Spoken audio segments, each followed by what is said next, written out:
நீங்க ஆடு வளர்க்குறீங்க அப்படின்னா, ஆடு வளர்க்குறவங்க மேக்ஸிமம் வந்துட்டு இப்போ இந்த வீடியோல காட்டுற மாரி இந்த மாரி ஒரு விஷயத்த வந்து நீங்க ஆடுகள் மத்தியில நீங்க பார்த்திருப்பீங்க. ஆடுகளுக்கு பார்த்திருப்பீங்க. அதாவது ஒரு கட்டி மாரி வந்துட்டு ஆடுகளுக்கு சம்மந்தமே இல்லாம இடத்துல, சம்மந்தமே இல்லாம திடீர்னு வந்துட்டு ஒரு கட்டி மாரி வந்துட்டு இருந்திருக்கும்.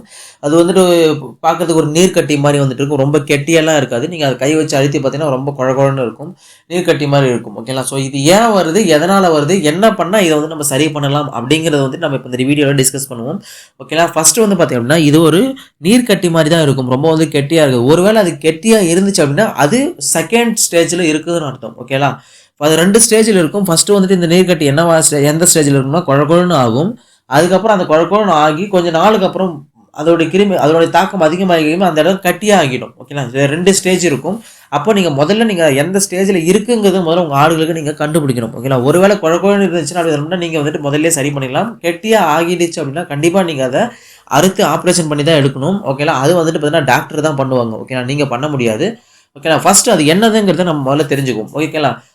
அது எந்த இடத்துல அந்த அந்த கொழ கொழன்னு அந்த அந்த எந்த இடத்துல அந்த கட்டி உருவாகி இருக்கோ, அத சுத்தி இருக்கக்கூடிய கிருமிகள்லாம் ஒரு இடத்துல வந்து தேங்கி, அது வந்துட்டு பார்த்தீங்கன்னா, கட்டியா வந்துட்டு கட்டி மாரி வந்துட்டு மாறி இருக்கும். இது தண்ணி கட்டி நீர் கட்டி மாரி வந்துட்டு மாறி இருக்கும். ஓகேங்களா?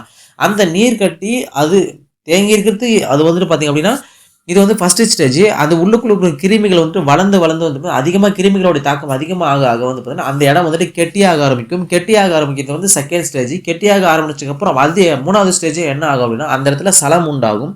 சலம் உண்டாகி அது வந்து பார்த்தீங்கன்னா, ஒரு கெட்டி மாரி ரொம்ப வந்துட்டு வலியை ஏற்படுத்தி அந்த இடத்துல புழு வைக்க ஆரம்பிக்கும். இதுதான் வந்து 3 ஸ்டேஜ். ஓகேங்களா? ஸோ ஓகேங்களா? ஃபைனல் ஸ்டேஜ் இதுதான்.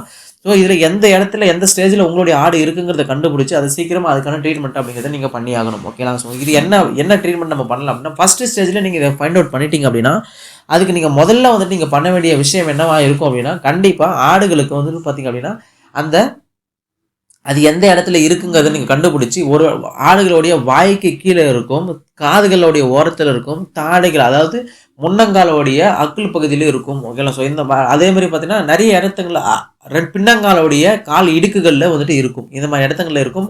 ஆடோடைய அடிவயிறு பகுதியில இந்த மாரி இடத்துங்கள்ல இருக்கும். ஓகேங்களா? இத நீங்க புரிஞ்சுக்கணும். இது மாடுகளுக்கும் வந்துட்டு வரும். ஓகேங்களா? 2த்துக்குமே ஒரே ட்ரீட்மெண்ட் தான். ஃபர்ஸ்ட் வந்து நான் சொல்லக்கூடிய விஷயங்கள நல்லா நீங்க நோட் பண்ணிக்கணும்.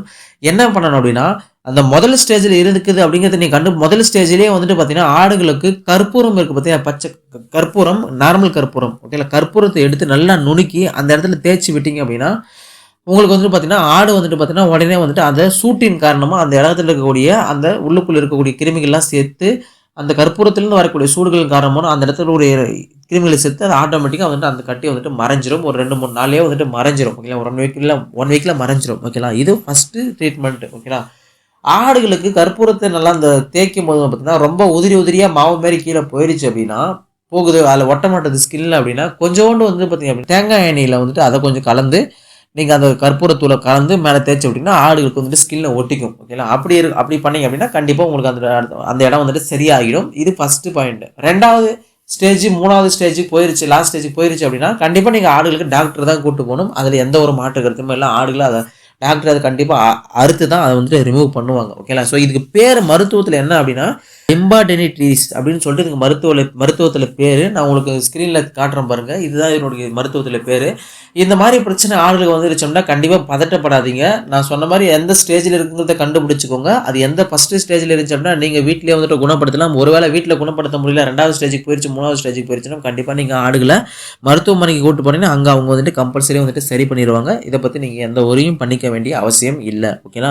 ஸோ ஆடு வளர்க்கும்போது இது எல்லாமே நீங்க கண்டிப்பா பார்க்கணும். இது வந்திருக்கா இல்லையாங்கிறத பார்க்கணும். ஓகேங்களா? ஸோ பார்த்து புரிஞ்சு நடந்துக்கோங்க.